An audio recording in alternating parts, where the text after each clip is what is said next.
Crabbe's Journal 14. Once we sort of fit into our way of life out there, the days melted and ran together. We lived in a gentle rhythm.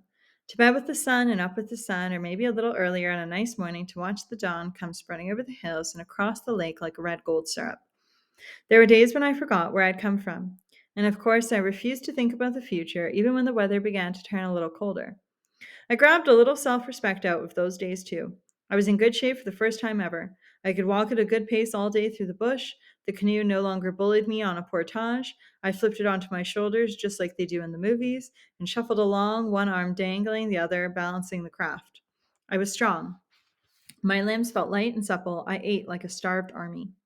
Better still, I got so I actually thought I could survive in the bush without Mary, on an elementary level.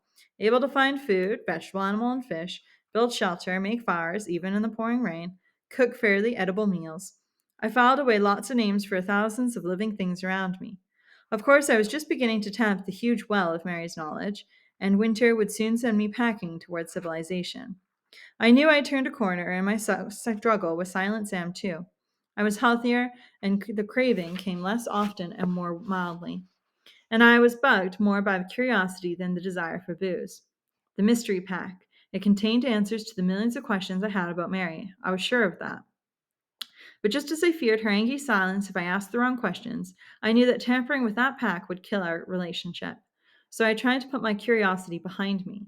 It was tough, though, because I wanted more and more to know about who she was, where she'd come from, what her dreams were, and what she thought of me, especially that last part. I wanted her to respect me. More than that, I wanted in the worst way for her to love me. Because I realized one sunny day as I sat on the shore watching her swim, gracefully moving her long golden limbs through the clear water, I loved her.